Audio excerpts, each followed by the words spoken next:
Dinesh, that keyword implements keyword will come while we will introduce about the abstractions. Okay, that part will come into the abstraction while we start the OOPS concept. Now we will learn all the OOPS concept from the object to inheritance, encapsulation, this abstraction, all these things we will learn into the OOPS concept. So don't worry for it.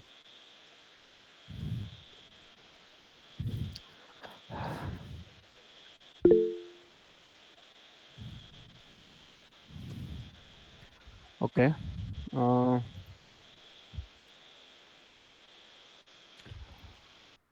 Let me share my screen here.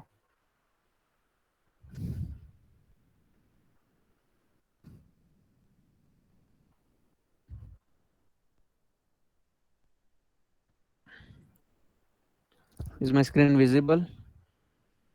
Yeah. Hmm. Okay. So yesterday we have seen two programs. One is the Flipcoin program and another one is the leap year program. So other 8 programs were there. Okay, this power of two to this. Uh, Most of the programs are related with the mathematics only. Okay, and this also we have I think worked Java program to compute the quotient and remainder. Even this program we have seen with the leap year program. No, sorry, with the flip coin program. Okay, Yes, inside sir. that we were getting the quotient if both values are integer data type. Okay, and if we are using the modulo operator like percentage, then we are getting the remainder. Okay, so Yes, that sir. also we have seen it. You just have to implement it and see every work of yours you guys have to save into the GitHub. Okay, Yes, sir. whatever work you are doing now, every work you save your work into the your GitHub profile, and whenever we'll ask for your GitHub profile we can review that. Okay, sir.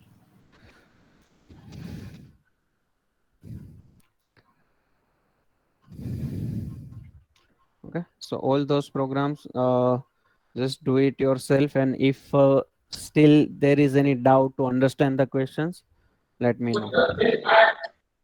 Sir, what is the swap of phone number? What is the Swap, just open the question right now. Just Swap two numbers. Just seven, change seven the one. numbers, seven numbers. swap Ye- two numbers? Yes, Okay, yes. this program we have seen with the, I think, in in shell script part I have taken this program. But see, what is the swap here? Let's say is by default there are two variables are there. Okay, and variable a and variable b. Variable a value is 5, variable b value is 6. Now what you have to do, you have to interchange the value, you have to swap the value. How? Means now after swapping the value, when you are calling the swap method, after calling that method, now your a value becomes 6 and b value becomes 5. Means your value should interchange with each other. Okay. Try to do it. It is easy program. Okay, Okay.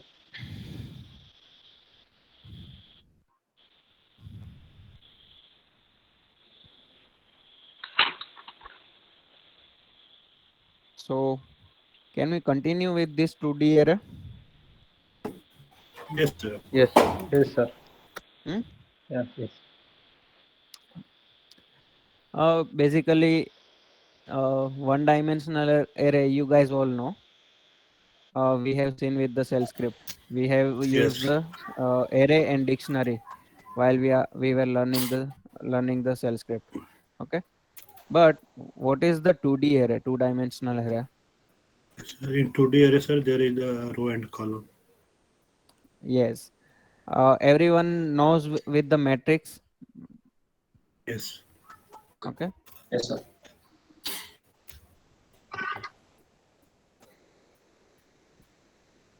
Mm,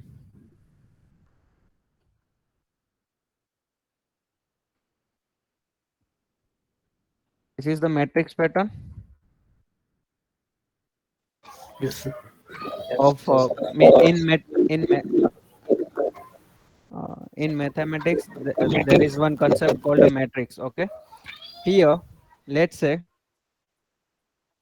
total 9 elements are there, but those elements are not arranged in the linear format. Those elements are arranged into the matrix format. Okay. And matrix has two components. One is the row, second one is the column. Okay. So same type of thing is there with the 2D array, two-dimensional array. Okay. Let's say what is my row number here for this? How much row is there? There is three row. 3 rows, sir. 3 rows. Three rows are there, and how much columns are there? Column, three Three. column. This is the Three 3 cross columns are there. 3 matrix. Yes, 3 cross 3 matrix is there. So for the 3 cross 3 matrix, how many elements inside there? 9. 9 elements. 9 elements are there.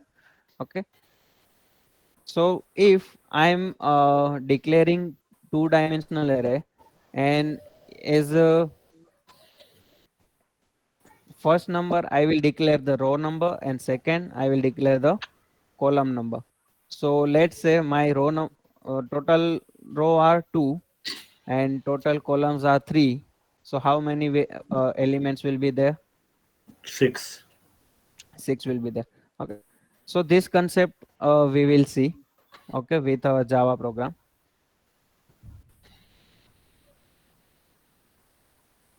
For that, let's say there are m rows and n columns. Okay. And m into n inputs for the 2D array, and use the Java scanner class to get the input from user. Means let's say two rows are there and 3 columns are there, then we will take 6 input from the user, and we will save each variable or each value to the array. Memory to m rows and n columns. Now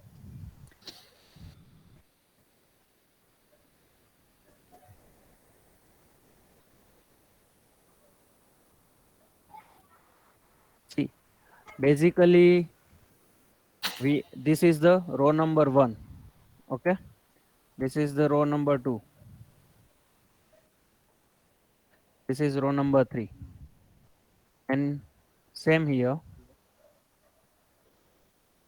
This is column number 1, column number 2, and column number 3. Basically, we are starting the index from 1 in the maths. But in our program, from where our index will start? 0. 0. In 0, array, sir. in 0. array 0. Okay. So this will be my row number 0. This will be my row number 1. And this will be my row number 2. And same for this. So if I'll ask that where is the value 6 is located? How will you give the that location inside the 2D array? 1, 2. 1, 1, 1 has to 2. 1, 2. Okay. Means your row number is 1, column number is 2. Means your value 6 is located at row number 1, column number 2. Okay. So this will also we will see with the program. First of all, now let me create the new class.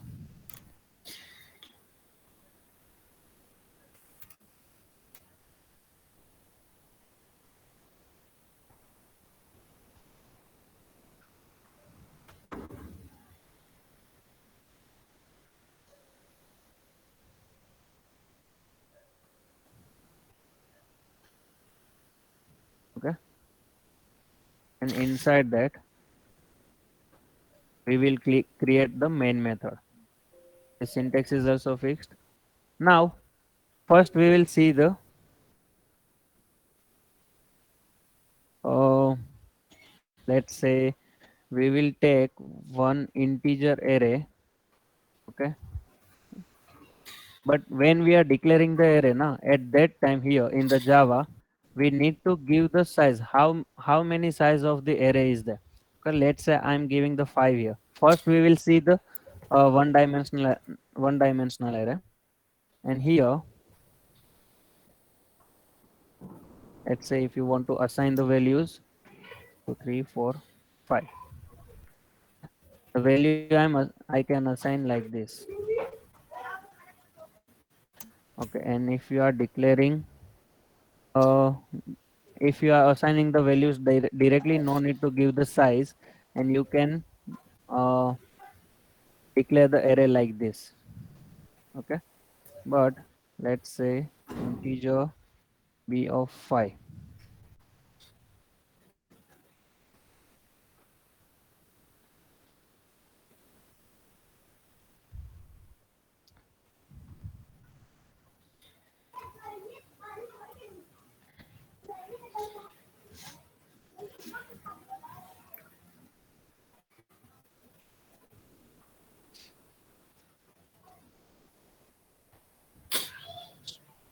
Shout a control F11. First of all, let's save our class control F11.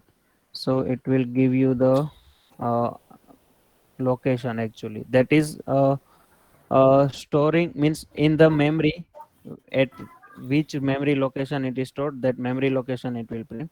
But when we are printing the array here, you need to assign at what element you want to print. Let's say I'm printing the a of 2, so it will give you the that value. Okay, this is the zero index. At a of 0, uh, 1 is stored. At a of 1, 2 is stored, likewise. And let's say if I want to check what is the length of my array, a dot length. That Sir, how a to dot come? length variable will give you the total length of your array. Yes. Mr. Sam just asking how to copy a complete line. Like in Notepad plus plus, no, we just control it, then previous line will be copied. So how Yeah. to do that in Eclipse? See, basically, I'm selecting the line here and Control X and Control C I'm using. And basically, I'm the mobile developer, and for that, I'm using the IntelliJ IDE. Okay. In IntelliJ IDE, there are different shortcuts. But let's say you want to find what is the shortcut for this. Okay. Check for this key map.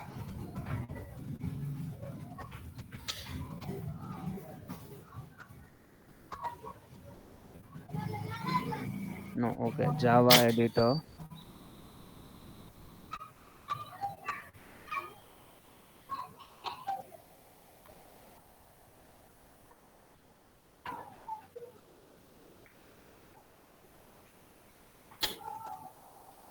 And search for the window preference keys here. Search for the copy. Copy for Copy Control for C. When it will work, okay, in dialogues and windows. Okay. And this control insert is will also work. Copy all from left to right. There is no binding. There is no key binding is there. But if okay, you okay. want to give that binding, mm, I think there could be some unbind command, restore filters. There is a lower sir. It's binding option. That is a unbind.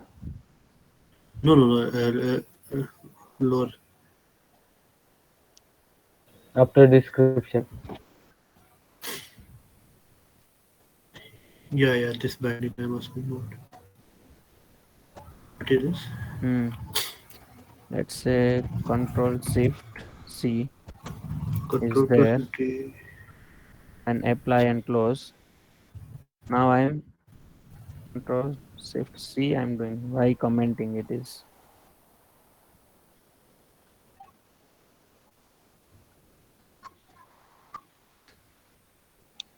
Sir, already have no comment there.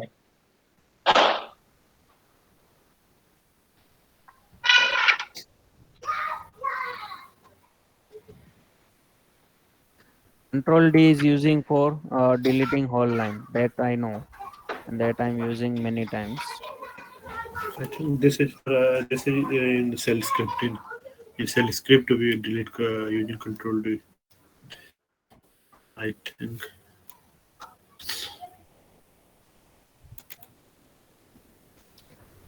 Okay. Yes, sir. Control D is deleting one complete line.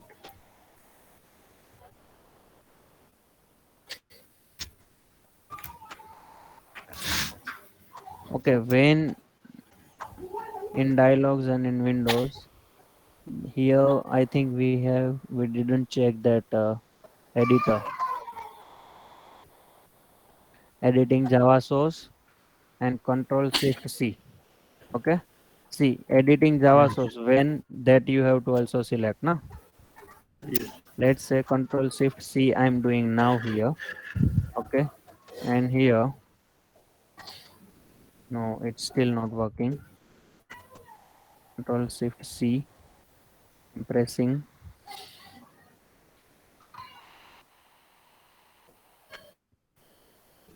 Let me copy this line. Mhm. It's not Okay, working. sir. We'll No have to problem. see. Okay. Okay. But you can change. You can check it here. Okay. What are the shortcuts for your Eclipse IDE? And you can bind custom ID also. Okay. Yes, sir. You can bind the custom key also. Sorry.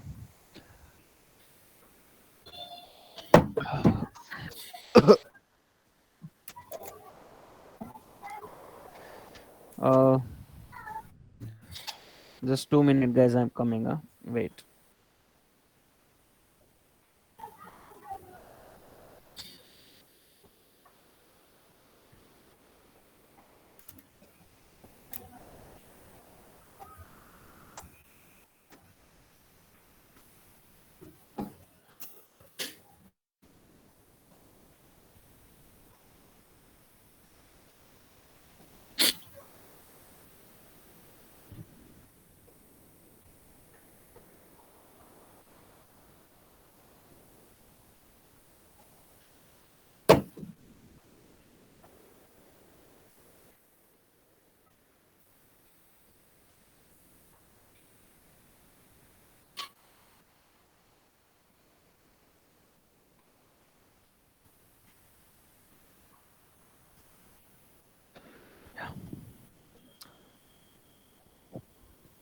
Okay. Is my screen visible now? Yes, sir. Yes, sir. Hmm.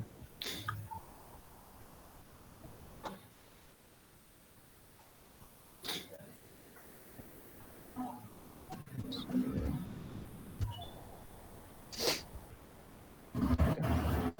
So if we are declaring the array and at the time of declaration only if we are assigning the values, we don't need to give the size of the array. Okay, we don't need to define the size there. Okay, but let's say at the time of declaration, I don't want to assign the values. Okay, so how can I declare that array?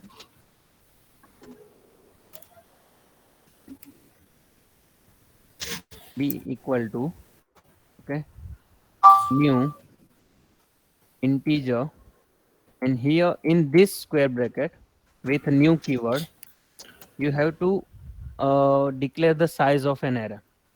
Okay, this my array B has the size of 5 array, only 5. And with this, let's say I'm trying to assign the value at uh, array B of 5 equal to 10. Okay, at that time it will allow me, but when I execute my program, okay, it will give you an error. Why? Because you have defined that your array size is 5. So what are the indexes? What is the index range for that? 0 to 4, 0, 1, 2, 3, 4. Okay. So you cannot assign that out of that index. You cannot assign array value out of that index. Getting me? Why this error is coming here? Yes, sir. Even that error is a proper one. It is stating us that array index out of bound exception at line number 11. See, in 2D array.java class at line number 11 there is an error. Okay, so this type of stack trace also it will give you that where is the error. You can resolve your error at this line. Getting me? Yes, sir. So this is how you can declare the array. This both way you can declare the array. You can directly assign the values at the time of declaration only, and otherwise if you don't want to assign the values first, you have to declare the size of the array. That is must. This thing is must. You have to declare the size of an array. So now for the 2D array. First understand this much thing means, see here I am assigning this value to the index 3. Okay, and that's one, it will run, but I'm not printing it, so that's why it will allow me. But this is how you can assign the values. And to printing the values of an array, what we can do, can we use the for each loop or for loop? Yes. Okay, we'll start our index from 0, array b dot length. See, automatically it is giving you the for loop syntax, okay, with the array b iteration. And array b dot length, let's say array b dot length is 5. Okay, so it will, for loop will execute up to starting from 0 up to 4, 0 to 4. And here we will print array b of what? I. I. Because this in this I variable I'm getting the index every time when I'm m- what, when I'm executing the for loop. Okay, so this 3 5 is the value of this first C shout, and the second C shout, this all are the output of the array b. Okay, I have just assigned the value of the index of 3, so that 10 value is printed, but others value are default one as a 0. Okay, so now let's go with our program. What is the input here? How many rows and how many columns are there? And after that you have to ask to user to give the input for uh, each element. Okay, if user is giving 3 rows and 5 columns, then we will ask user to give the 15 inputs. So let's do that. First of all, mm,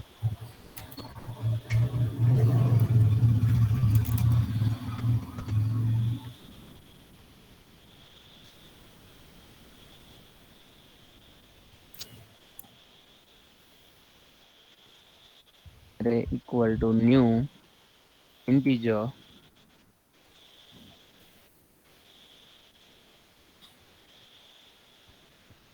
Here we have to give the size of the array. Okay, let's say if my if I want to assign, I want to declare two-dimensional array. This is the way, by this way you can declare the two-dimensional array. And first is for the row and second one is for the column. And here we need to give the size of the array. So Yes, sir. what we have to do before declaring the two-dimensional array, we have to ask to the user that how many row and how many columns you want. So Okay. before here only, let me give the prompt message to the user.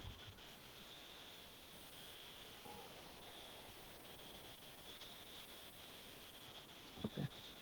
Enter number of rows.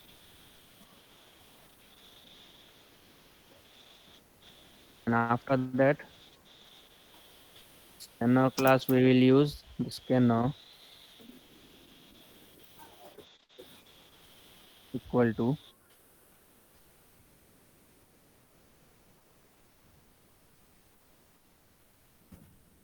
system dot in. And by using this scanner, we will ask user, we will get the input from the user, and that input we will store in variable m. Okay, m is the number of rows, as here it is declared. Okay, m is rows, sc dot next integer, and integer n equal to sc dot again next integer. And before asking for this value n,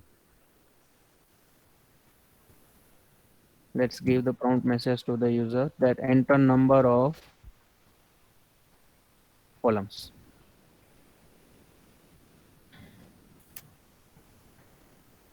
Let me comment it first and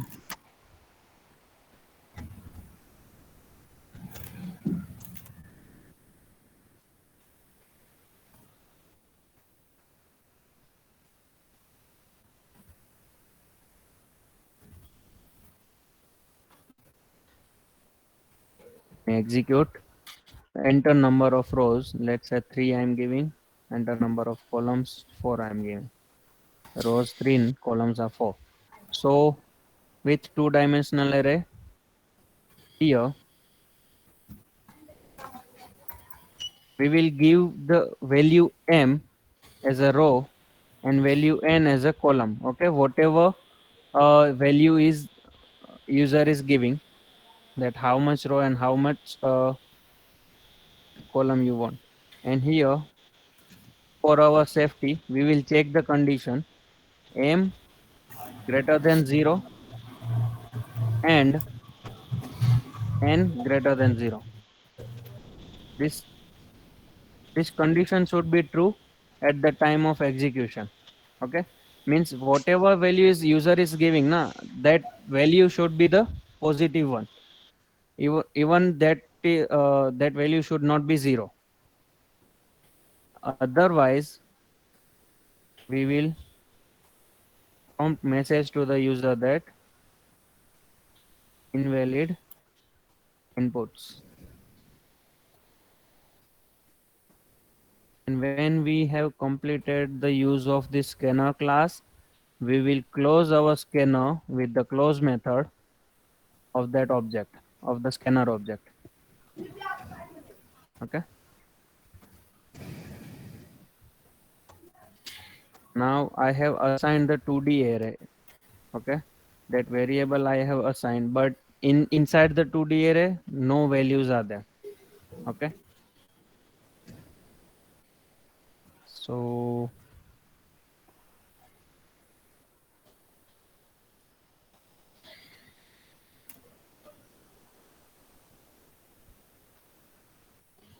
let's declare this array outside the main method.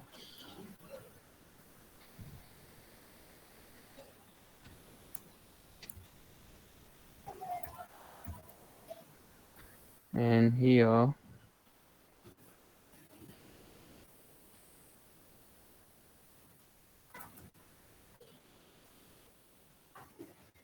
uh, we will create one method called public void set array values, and inside this method we will write our code to set the array values. Okay, but let's say now you want to take the input from the user for each this matrix content. Okay, that at place of 0 row and 0 column what value you want to give. Same for the at 0 row first column what value you want to store. Okay, so this type of arrangement we have to do. So for that, can we take the in can we execute our two-dimensional array with one for loop? No, it's taking two for loop. Okay, we must use the two we must use the two for loop, because one for loop is for executing the each row and one loop is for executing the each column. Okay, so for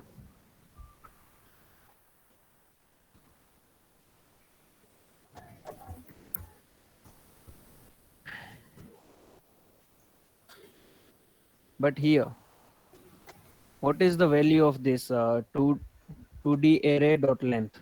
What will be the value of that? Can anyone tell me? Sir, rows. Hmm? That M rows. 2d array of 2d array dot length. What is the value for that? 5, sir. Yes, here you are saying right that here we need to pass the row number. Okay, this condition is not true here.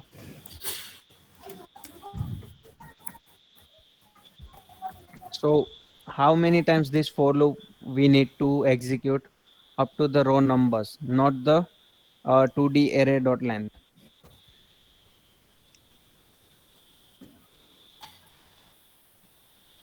This m and n is also okay, integer m and n we will declare here into the class variable, and no need to declare it here. Whatever value user will give, those value we will store inside the m and n directly. But those values should be the static one, public static.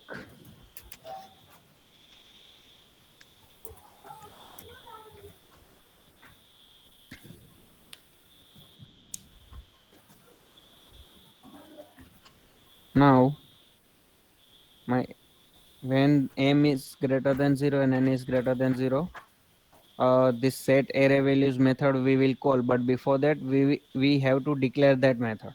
Okay, and here up to the row number only,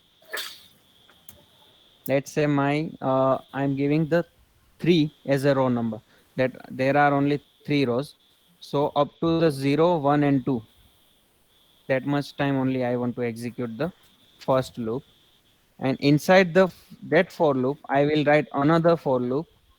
Okay, that index j will start from 0 again, because we need the uh, array of 0 0, array of 0 1, array of 0 2.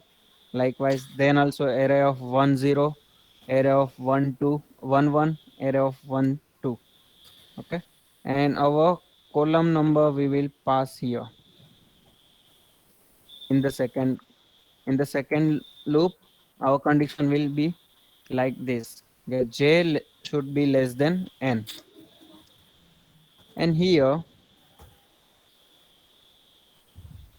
we will take our array, is our array name 2d array, 2d array of I of j equal to scanner. That scanner we need to define before the for loop, because we are taking the input from the user.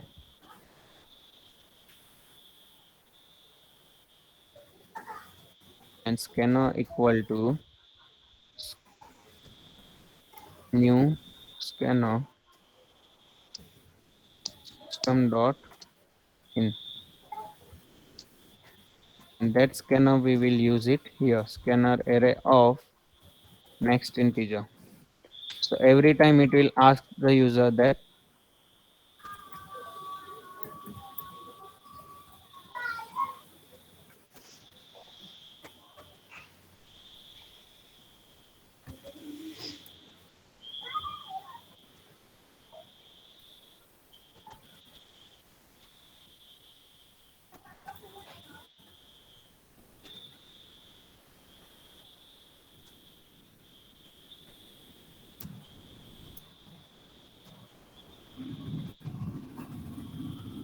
system dot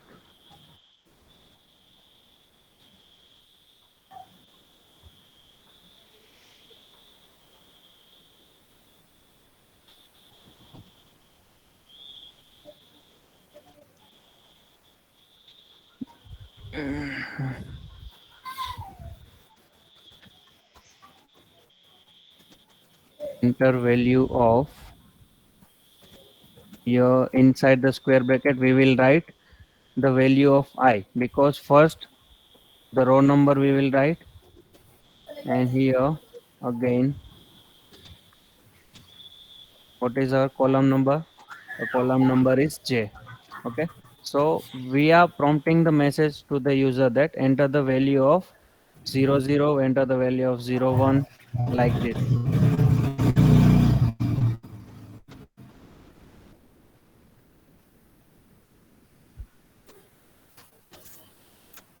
And after completing this both for loop, when the execution of this for loop, both for loop will complete, after that I will close my scanner object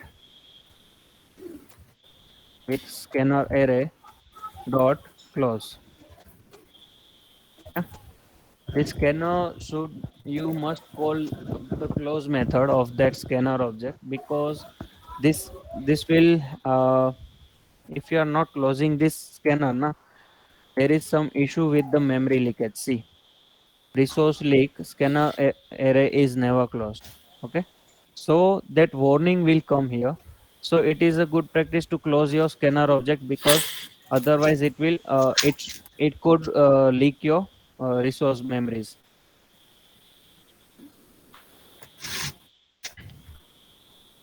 So we have taken the input from the user, and let's, to execute this method, what we have to do now,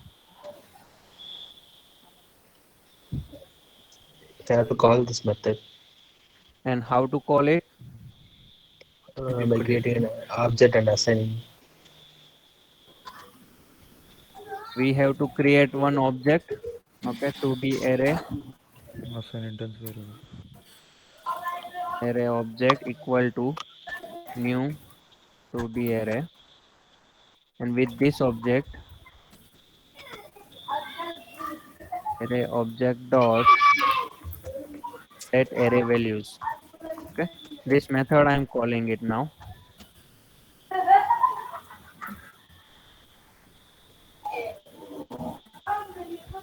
Let's execute our program first up to here. Enter the number of rows. Let's say I'm giving the 2, and enter the number of columns. That is also 2. Let's check what is the error here. No such element exception. Scanner. Enter value of 00 at this line. 2D array of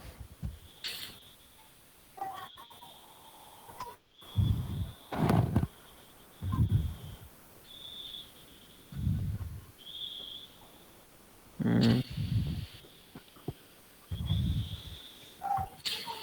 no such element exception.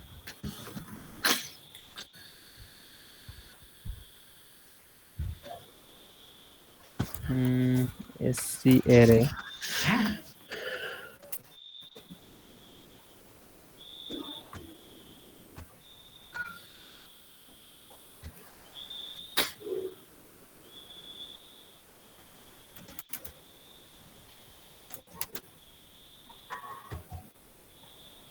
C array equal to new scanner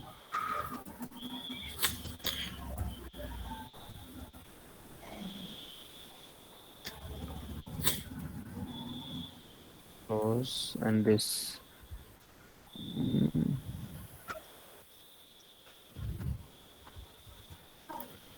This is the integer only.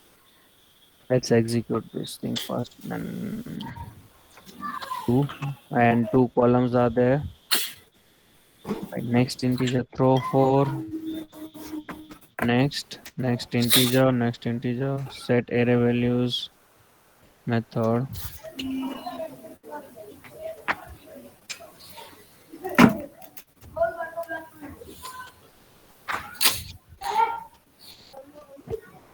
At this line, it is the error is coming.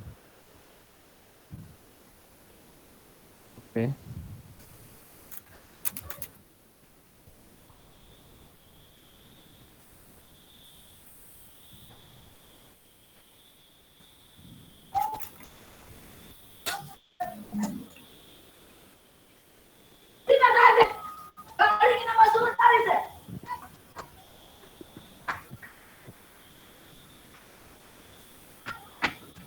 Mm,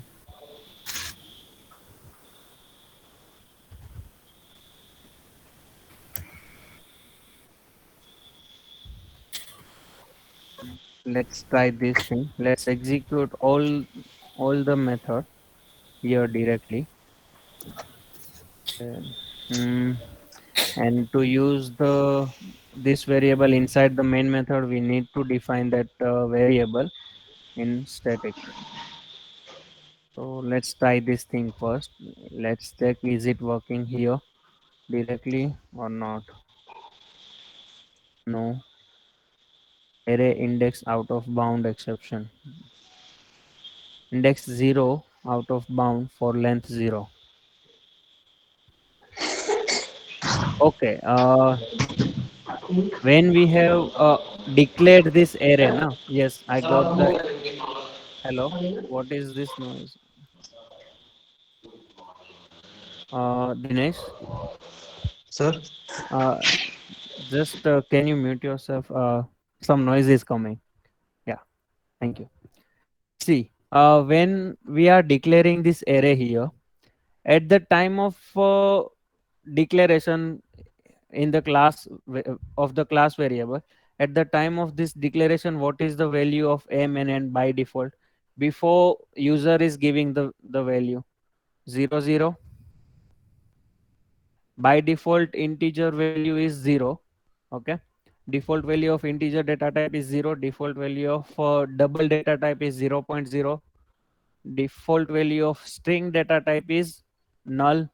Okay, so those are the default values. It will take if you are not assigning any value to it. Okay, here I have just declared two variables, integer variables m and n. I'm not giving the value here. Okay, so what is the default value? What will be the default value here? 0 for both. So when I'm declaring this array here, na, at that time I have told the compiler that now my 2D array size is the of the 0 rows and 0 columns are there. But I am taking this input from the user after declaring this 2D array. So now what we need to do here, we will just declare the 2D array here. When taking the input from the user of number of rows and columns, after that we will assign the 2D array with its object 2D array equal to new integer of m of n. We will assign this 2D array here, and this all method is correct. Now for first of all we have to create the object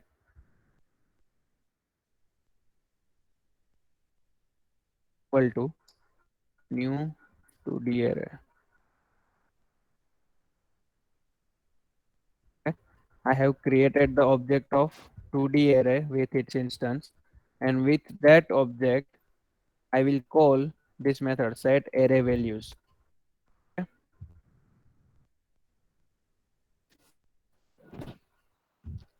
Or another thing I can do that, let's not assign this let's not assign declare this m and n variable here. We will use that here only.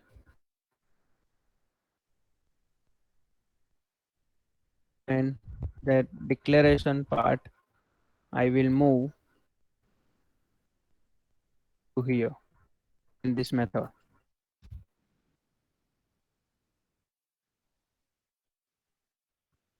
Integer row and integer column.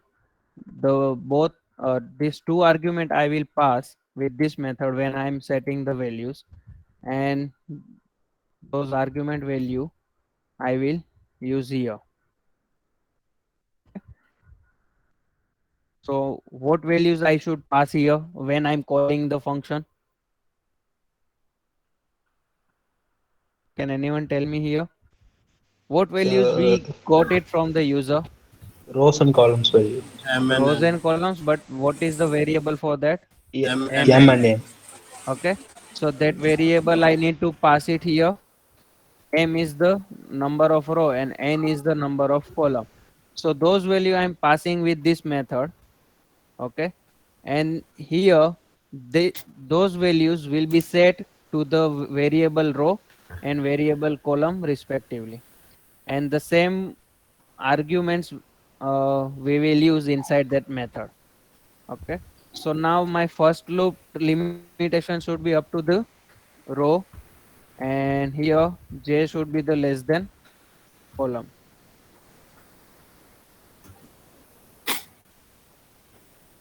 Okay.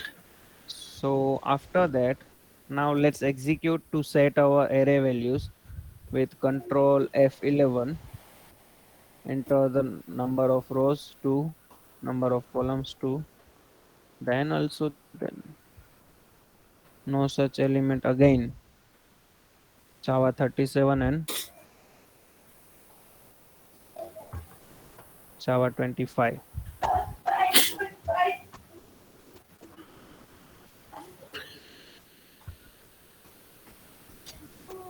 Yes, the declaration is correct. Or m and n I am taken here. So here we have to Rows 2 and 2 is coming. Enter the value. Hello, Yes. sir. Here we have to give input to the array element. Hmm? We have to give input to the array element. We only take the size of the array, no? We have to print these values. Yeah, but we did not set any values. We did not assign any values to that array. We have just declared the array. Okay. With this new keyword, we have just declared the array with this much size. Okay. That this two-dimensional array will have this many of rows and this many of columns.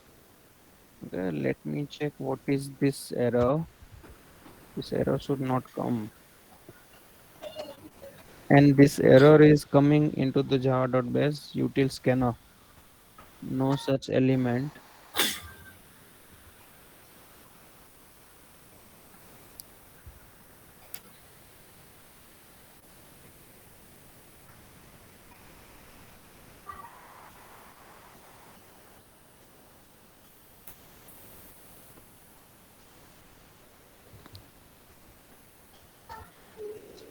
Okay. This error is coming with because of this scanner. The scanner is there. We are using it.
11.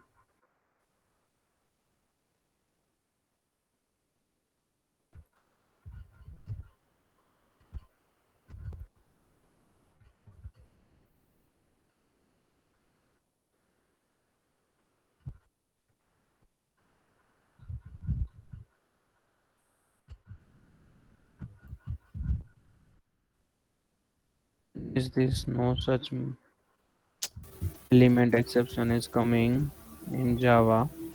Let's check what could be the reason. Mm,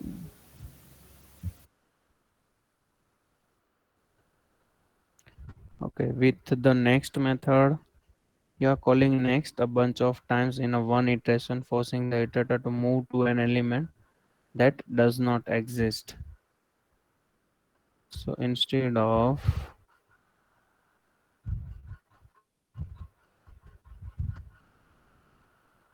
Darpan, I guess it's related to close. it's related to close.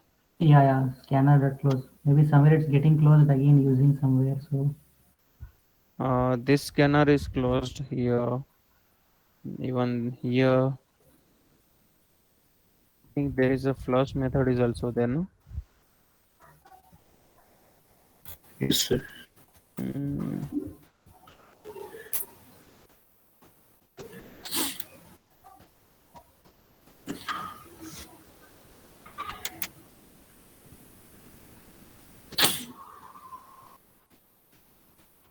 okay, this close should be called after its completion of the for loop only. That is here. And the null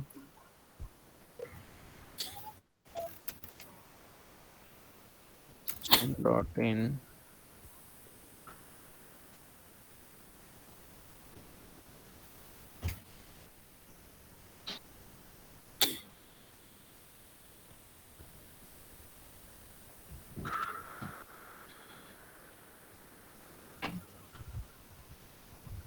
Every time you call iterator dot next, it moves the underlying cursor forward.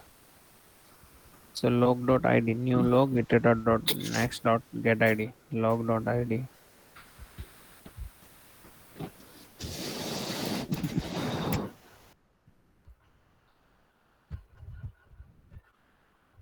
with scanner.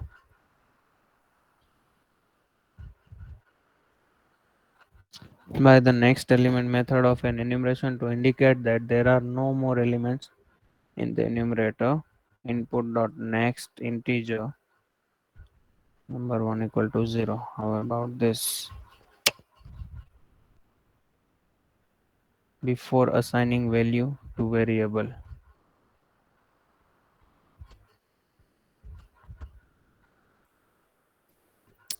Okay. As next integer is a method to check any token is available. Let's do that with if sc array dot has next integer. If this condition is if this method is returning me to a true value, then only I can take the input from the user. Otherwise, I cannot take the input, and I need to create the another scanner before using it. Okay, if this method is giving me the false as a value, let me check is it working with this method. Yeah, it is working, but 000110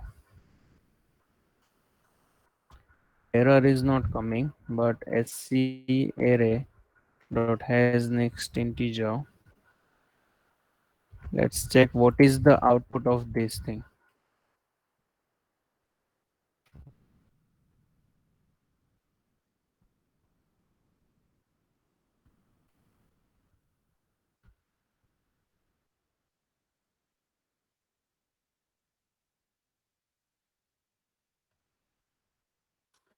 Every time it is coming false. Mm,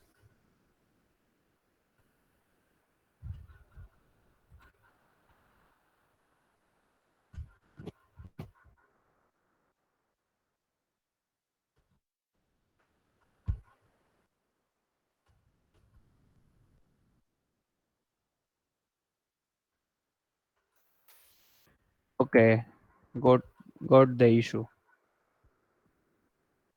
Ooh.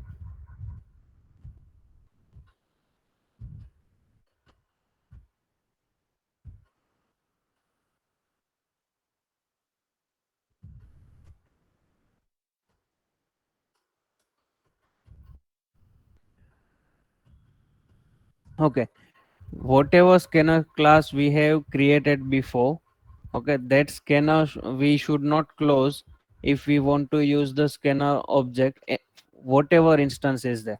Okay, if we are creating the new instance, then also that scanner object should not close. I think because of this line that error was coming. Okay, so what I'll do here, I'll make it a static one, static scanner that we will use here. The s with sc dot next integer, we are getting the input of number of rows and number of columns from user. Then we are setting the value from the user. Okay, again we are getting the values, that what are the values you want to store inside the 2D array. That value also we are getting from the user, and we will use the same object, same scanner object, the sc object.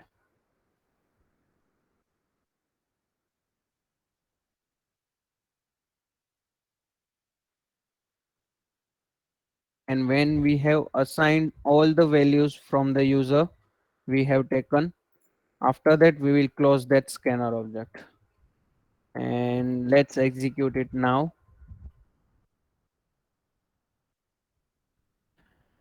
Number of rows are 2, number of columns are 2. Enter the value of 0012.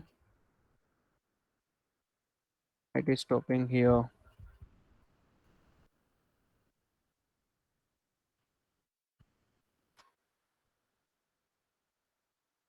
Enter the value of 10, 22, 11, 23. Hmm.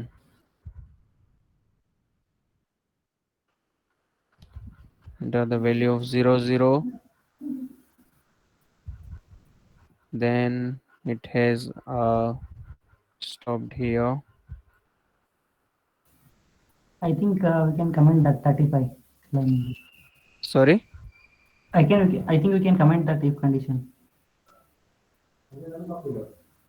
no Yeah. need of this if condition here.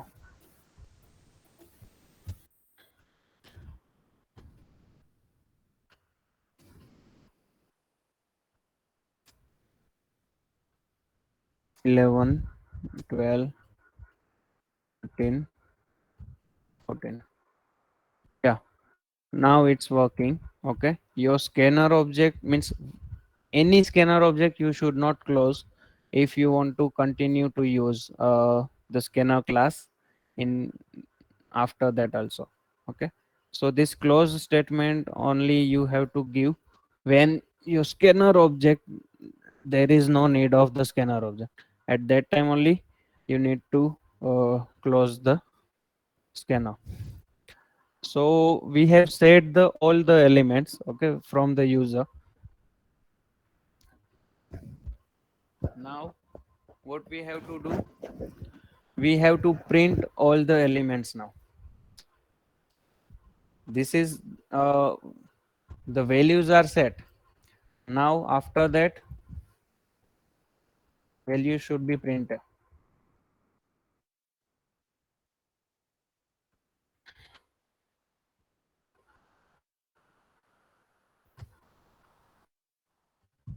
Public void mm, print array values. Okay, this is my method that I'm creating, and inside as an argument I'm passing the method.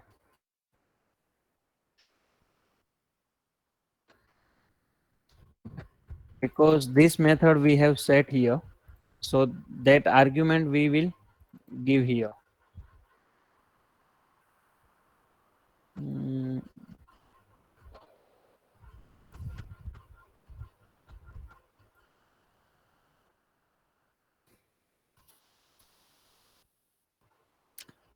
so for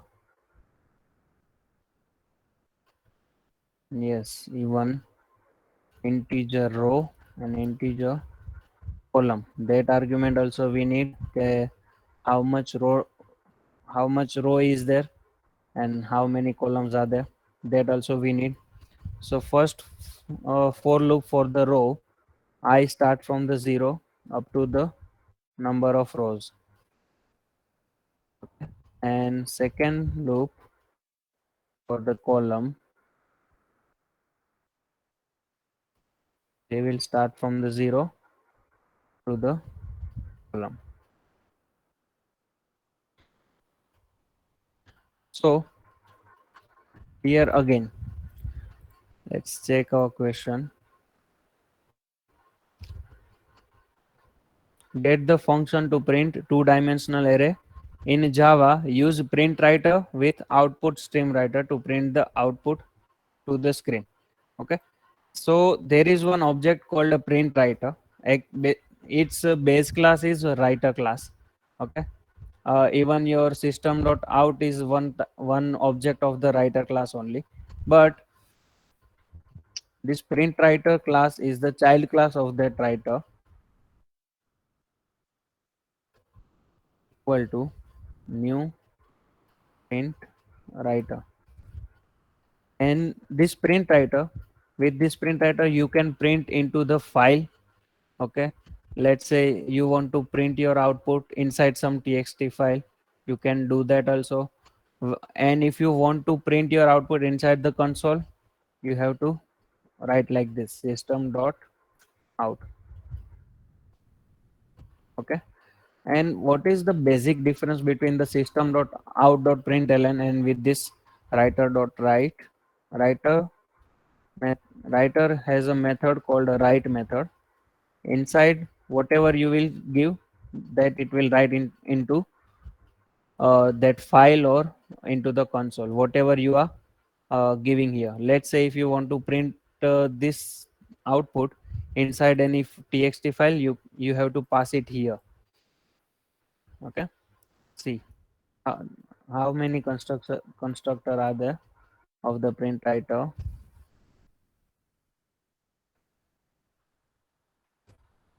This is the output stream. There is a file, character set means string we are giving, and the file name, if you are giving the file name, inside that file name or inside that file, that output it will store. Okay, so basically this much difference is there between system.out.println and with this print writer class. And writer.write,2D array of I of j. But yes, first of all, let's see this output, and this print method will call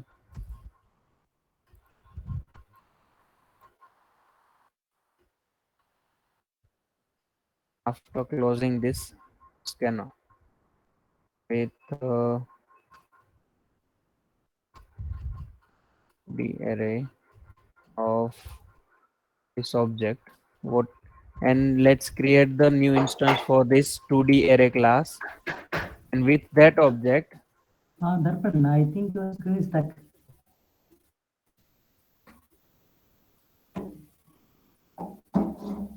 yes Vijay, I think your screen is stuck. No, sir. No, it's visible. my screen is stuck. Okay. No, sir. Okay, visual. even my network. We have to see line number 46. Okay,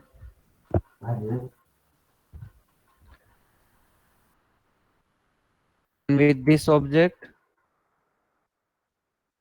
we can call this method print array values, and here we will pass our argument. And what is our array here? This 2D array is our two-dimensional array. That as a first argument, I will pass that array.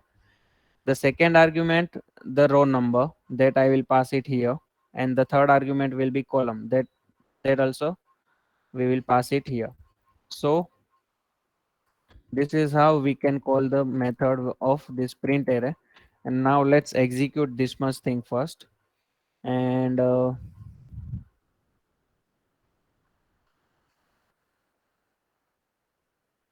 yeah, control F11. Number of rows are 2, number of columns are 2, 11, 12, and 14. Okay, the input I have given, so that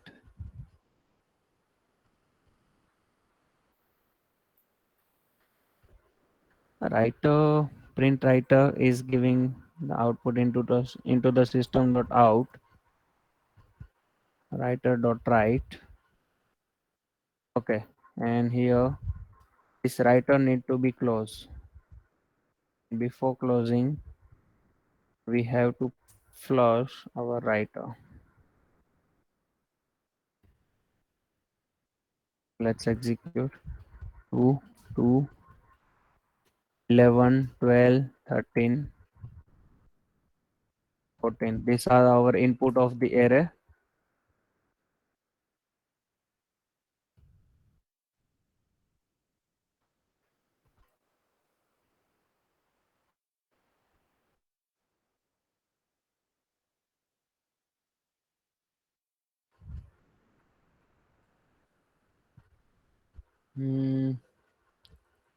Print writer equal to writer.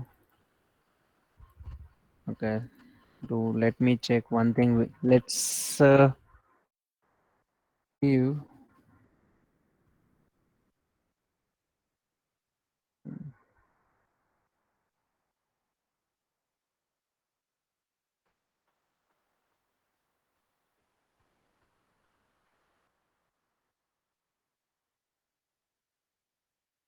dot out.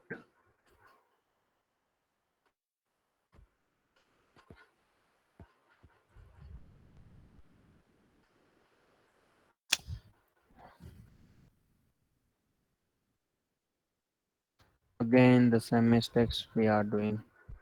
Print writer, let's declare it before the for loop, and inside the for loop, we will only use that print writer object. Okay. Before the for loop, we will declare our print writer class.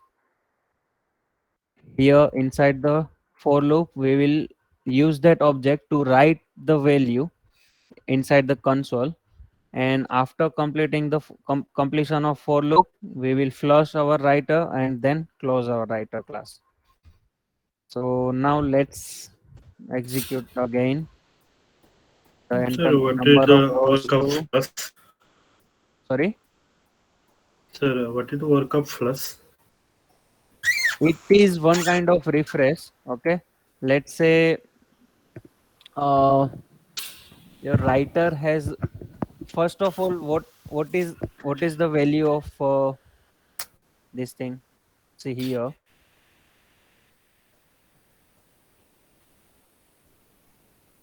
but in my writer this value is stored. The 00 array of 00 is 11. 11 is stored now. Okay, so Okay. and when next time I'm coming again into the for loop and I want to print the value of 01, but there is this 11 value is still there. It is still stored into the writer. So you need to flush that value, previous value, and then you can use that next time. Okay, that's why this question marks are coming, because we were not using the flush at proper place. Okay, let's see again. It is basically one kind of refresh of that object. It will refresh your writer object, and then it will write your uh, uh, what you say, current value. Okay, sir. Still coming. Why question mark is coming? I think flush is used properly. Then writer dot write.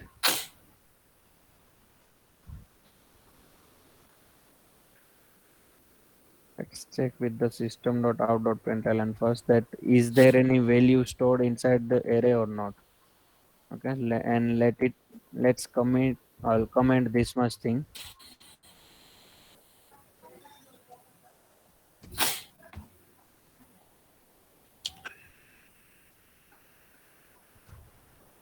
Yeah, with system dot out dot println it is working fine, but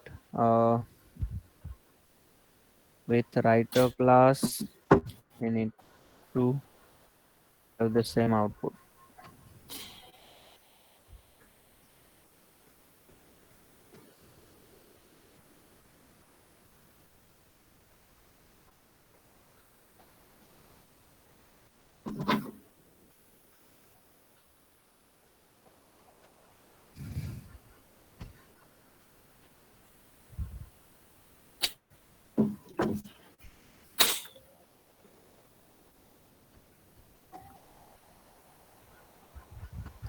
Out dot flush, yes, that is happening. Let me do one thing. This is just for my reference, huh? Catch exception dot print status.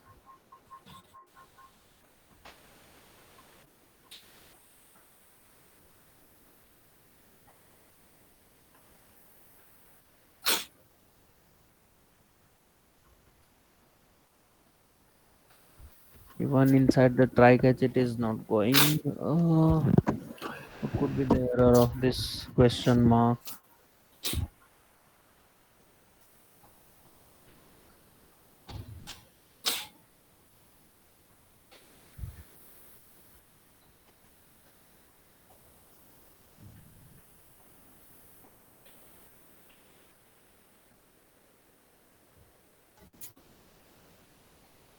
Okay.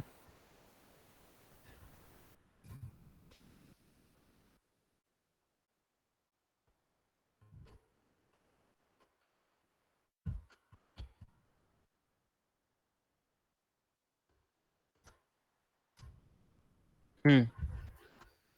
Yeah. Basically, what was the issue? Into the right method, okay, you have to pass the string of characters. Sorry, array of characters. See here, as an argument, it is asking for the character buffer. Okay, so we have to concat our values with string data type. That's why I need to write this double quote here, and I have concatenated my values of the array with double quote. So now it is working fine, but see, it is giving you the output in continuous manner. 11, 12, 13, 14. So you are getting your output, okay, but in a continuous manner. So what if you want to give the new line every time? New line here. I think we're using slash t. Okay. Slash T for the tab. Space. Yes, yes, Yes, for the tab, actually tab space. Okay, yes. it will give you the some number of spaces between two output.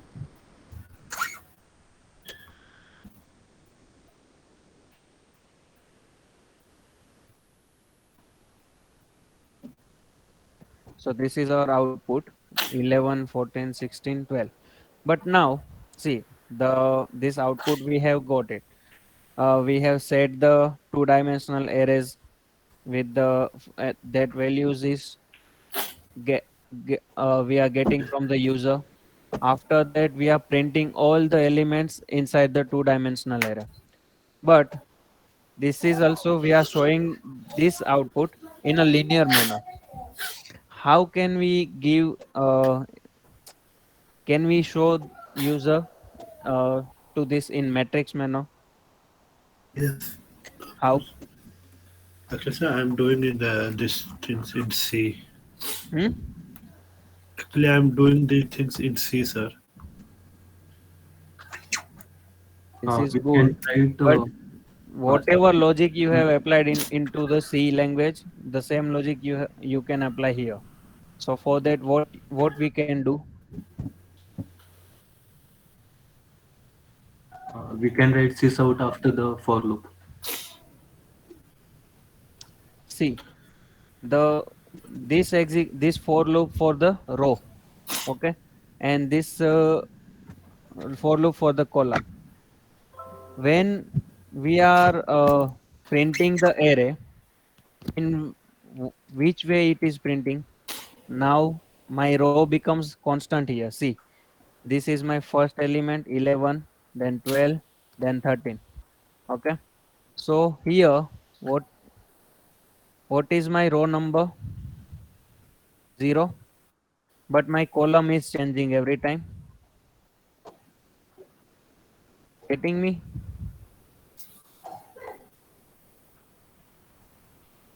Yes, sir. Okay. So when you are printing inside your column, means into your J loop.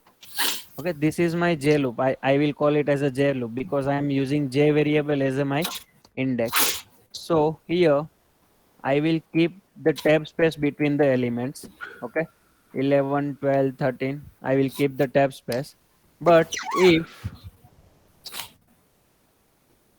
when my row is completed with the first row is completed, now I'm moving to the new row. Okay, the second row is starting, so that I can print into the new line. And what is the special character for the new line? Let's end. Slash n. Yes, slash n. Writer dot write, and between double quotes the slash n I will give it here, and again writer dot flush. So now let me execute it again and let's check is it working fine or not. The number of rows are 2, columns are 2, and value of 0 0 is 11, 12, 13, 14. Yes. So is this the matrix manner? Is this Yes. good? Okay. So this is how we can use the two-dimensional array. Okay. Yes, there will be many questions. Sir, can you please make me understand about the flow, how it's flowing? Yes. See, what is basically a two-dimensional array? There is a concept called matrix into the mathematics. Okay, the same concept here into the Java language as a two-dimensional array. Okay, you can create the matrix with the two-dimensional array. There in the matrix, there are two components. One is a row, and second one is the column. And by using the row number and column number, we are placing the elements at each place. Let's say what is the location of my value 5 here? 1 1. 1 1. One is the row One, number, one. one is the column number. So I will Yes. say that at the location of 1 1, uh, value 5 is stored. At the location of 2 1, value 8 is stored. Okay, likewise. So in our Java language, first of all, what are we doing? We are asking the user that how many columns you want into the matrix and how many columns you want in how many rows you want and how many columns you want into the matrix. Okay, so for that we are using the variables called m and end. Okay, we are taking the input from the user and storing it into the m and n. M as a row number and n as a column number. And after that, we are checking if m is greater than 0 and n is greater than 0. Both values should be greater than 0. Okay, when this both condition is true, at that time only I am executing my I will call my method called a set array values. Okay, otherwise I will prompt a message that your inputs are invalid. So, and here with this object 2D array, I am calling this method called set array values, and into the argument I am passing the values of number of rows and column here m and n, and that value it will get inside this variable row and variable column. Getting me up to this? Yes, sir. Yes, sir. And inside this set array values, what I'm doing, I'm declaring two dimensional array here. Okay, that array also you can declare outside the method also, but here you will not get the row number and column number. Okay, that's why I have declared here. Okay, so I am declaring two-dimensional array inside the method with the size of row and column. So first of all, what is my first for loop condition will be, my index value should not be greater than row value. Means it should always be less than row. And for my second, this for loop is for the row execution, and second for loop is for the column execution, because this j index I'm using for the column and I index I'm using for the row. But inside this for loop you will get the value of I and j every time.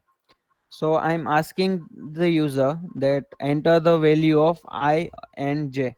Means let's say first time your I value is 0 and j value is 0. So what is your location of the matrix? 0 0.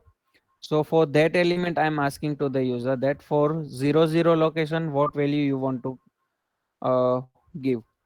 So that I'm taking from the user with scanner object and storing it at the same place inside this 2D array. Okay, I is 0, j is 0, working fine. That at that place I am storing the value 11 now. Next time still this for loop execution is pending. Okay, so my I value will be 0, but j value will be 1 because it has incremented now j with the j plus plus. So what will be the my next location here? Array of 0 1. So I am asking to the user at 0 1 location what value you want to store. The same thing I am repeating every time. When my column is completed, let's say two columns are there, 0 and 1. So column is completed now. Now it is starting to execute the next value for the I. First it was the 0 value. Now I value will be increment and becomes 1, and now it will execute all these things for the location of 1 0 first, then 1 1. Okay, this execution is understood that how we are setting the values and how we are taking the input from the user with the scanner object. This thing is clear? Yes, sir. Yes, sir. Yeah. So after that we have got the values, we have set the values from the user. Okay, those all things done. But after that, for printing the array values in a matrix manner, okay, for that we are declaring one method called print array values, and in the argument we are passing that array, whatever array we want to print, and how many rows and how many columns are there, that also we need to uh, pass. Okay. Otherwise, see, if you are using the length method, na, 2D array dot length,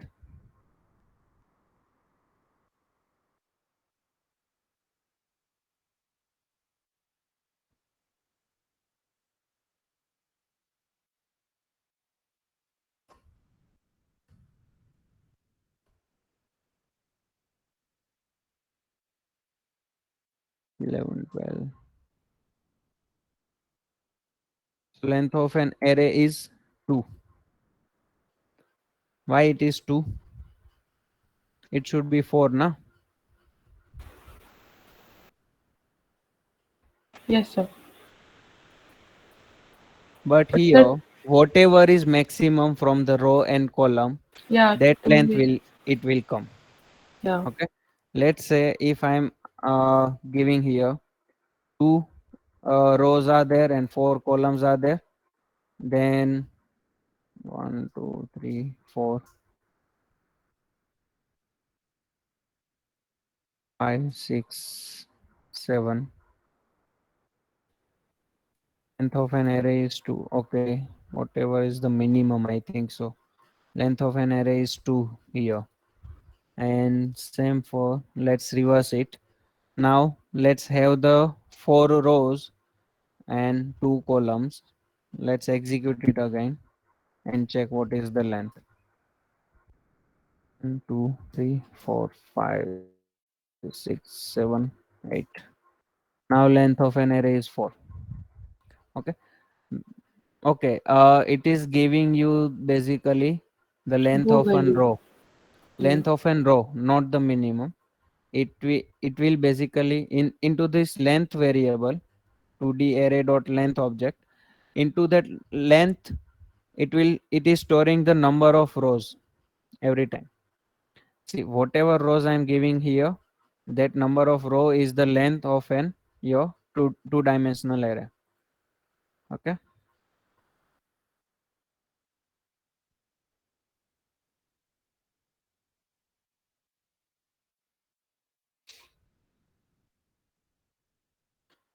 So for printing our two-dimensional array, the same thing we need it. Okay. Okay. How many number of rows are there and how many number of columns are there? That's why we need to pass the argument of row and column here. And again, the same for loop, for loops we will need. Okay. Two inner for loops. First loop is for the row, second loop is for the column, and we are writing every time the value of that array at that location. Starting from 0 0, what is the value? Let's say 11. Then my j value will be incremented, I value will keep the same, 0 it will there. So I is 0, j will be 1. The what is the value of 0 1? 12. Then uh, j will be 2, but that 2 less than 2, the condition becomes false. So for a that this for loop will discontinue now, and again it will increment the value of I. So now first it was the value of 0, then it will increment by 1, and my now the value of I will be 1. And again for loop will start for the j from 0 only. So what is the value of place 1 0? That value will be right here with the right object. So Sir, like why this. we use write instead of system dot out dot println? Yeah, that we can do. But see, this thing I forgot to show you here. If you want to print this output into the console, write the system dot out here. Okay, it will print your output into the console. But let's say I want to print my output into some file.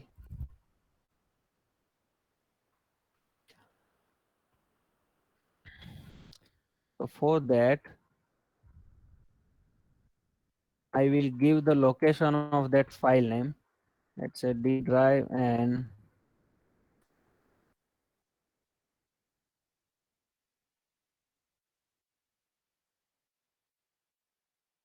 array.txt. This is the file location is there. I'm giving, and surround this your writer class with try catch block. Okay. See, this try catch block is must, or throw statement is must. What is this? I will tell you. But why it is necessary? Because let's say I'm passing one file location here. Okay. Let's assume there is this file array.txt file is not located. Okay. So what our compiler will do, it will throw an error, but in in some case compiler will know that this could be happen.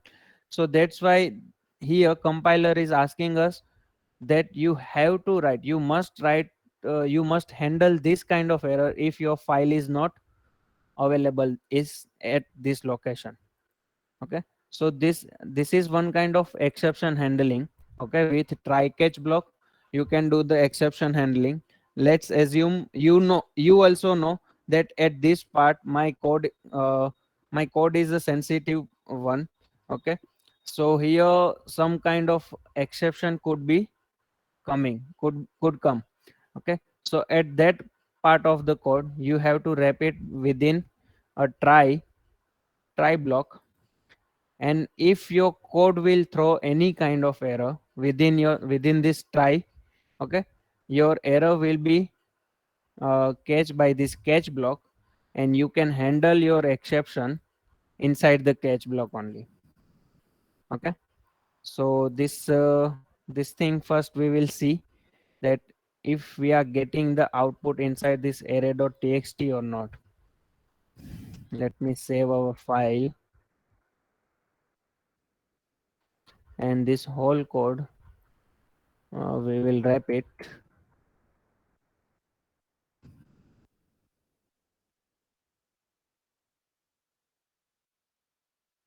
inside the try.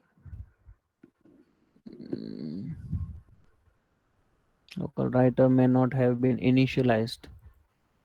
Alright, it is initialized now.